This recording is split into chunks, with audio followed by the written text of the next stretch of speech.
Hey guys, so today I wanted to make a quick little video that briefly explains my eye condition, but more specifically how that relates to the way I play games. The condition I have is called Stargardts disease and is a juvenile form of macular degeneration. There are other videos out there that explain what this is in more detail that I'll link in the description, but the basic gist is my central vision is kinda dead. For most ordinary people, the center part of the eye is the part that sees the most detail. When you have Stargardts disease, chemicals that are normally produced around the center of the eye cannot be digested, which leads to said chemicals eating away at the center of the eye.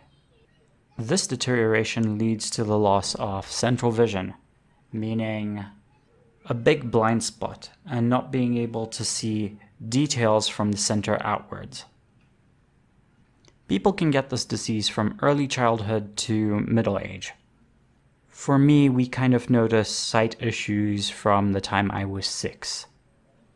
The condition is degenerative, meaning that it gets worse over time, and currently at the moment has no cure.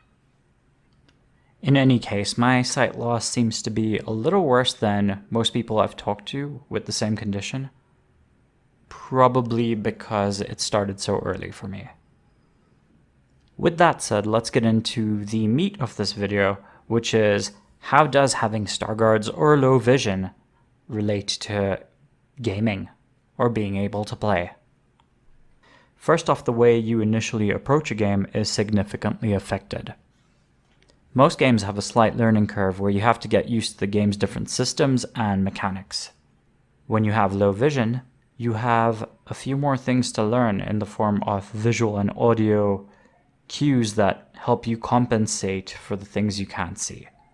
For example, the first time I start up a new game, I'll take a little longer just to familiarize myself with the main menu, as in where all the different items on the menu are, such as start new game, or options, or quit, or play online, or quick match, or whatever. Later on, this won't actually be that big a deal because I'll have learned where all the items are placed on the main menu, so I'll be able to just pick the option I want without really thinking about what I'm clicking on or trying to actually read them. This, of course, also applies to things like button prompts or actual gameplay. Long story short, it's just going to take people with low vision or Stargardts disease for that matter a little longer to get into a game. A second way in which how having low vision affects one's gaming experience is the glitches are real. It's become a bit of a running joke amongst some of my friends that I should be a game tester because I run into the craziest bugs imaginable. Even if it's the same build of a game on the same rig in the same time frame, I will end up hitting glitches or bugs that my friends will just not. I think the reason for this is just that I play games a little differently. For example, I tend to hug a lot of walls when I play FPSs. So this results in me finding all these places where I can kind of clip through walls or the ground or even like the entire world, and I end up just falling endlessly through space. Also HUDs. People with low vision have a very different relationship with HUDs. Most games have HUDs in the forms of mini-maps, health bars, energy, ammo, whatever. For people with low vision, these aren't always easy to see, although sometimes they're really well designed and they're really intuitive that it actually makes no difference and they are easy to use. As an example, the compass minimap thing in Destiny 2 or Monster Hunter World is really unusable for someone like me, whereas the way it was done in Skyrim is perfect. Some games do actually try and enhance the HUD by adding audio cues to kind of compensate for the lack of visibility. But this leads me to my next point. Audio is important. If you have low vision, you're going to be far more sensitive to having good audio feedback that gives you information on potential threats in a game or your general status.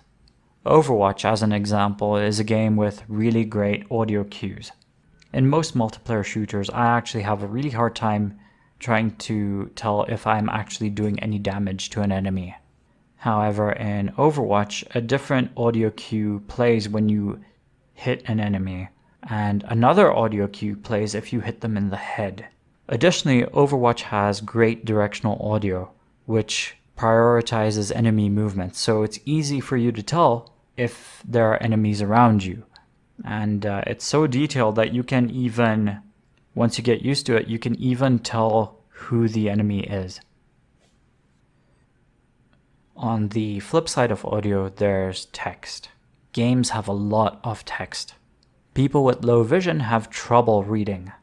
How prominent text is in a specific game may lead people with low vision to actually ask certain questions.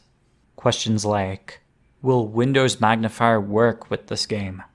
Or, does this game have voice acting? Personally, I'm one of those people who feels like even bad voice acting is better than no voice acting, because it means that I will actually have an easier time being able to actually play the game. Text chat in multiplayer games is also an issue for most people with low vision. Some games do get around this by having voice chat. However, in my experience, people prefer text to voice chat and will either mute you, ask you to mute your mic, or they use voice chat basically just to blast their EDM playlists. Seeing as how text chat is important to multiplayer games for coordinating your group to achieving an objective, people with low vision may actually shy away from playing these games unless they find a group of more mature, understanding people, or they're just playing with friends. Graphics are another thing. When it comes to graphics, preferences are going to vary from person to person, regardless of whether they actually have low vision or not. I personally have a hard time trying to tell what resolution certain textures are in, so I find myself not caring too much about that, within reason. When it comes to graphics, what matters to me the most is contrast and smoothness. Whereas smoothness is really just because it feels good to play a smooth game, having good contrast means that things are easier to see. Some games have colorblind modes to kind of help with this. However, for me, this fails in most cases. Side story, I recently went to get tested and try and figure out which color blindness I actually had, and I was told that I probably have all of them. So while specific colorblind modes may help people with specific color blindness situations, having additional contrast sliders within games would be even more helpful to people like me. Finally, and a little obvious, is fun factor. If you have low vision, the amount of fun or frustration you have is really going to determine how much of the game you will actually play or how long you will actually play the game for. Some games, for example, may be initially fun, but 10 hours later, they may introduce a very vision-heavy element that will cause you frustration. Other games may lead you to only being able to play that game in a particular way or with a particular class. And this would probably frustrate you as well. For example, MOBAs are fun. However, for people like me, I end up playing mainly supports because they're less vision heavy.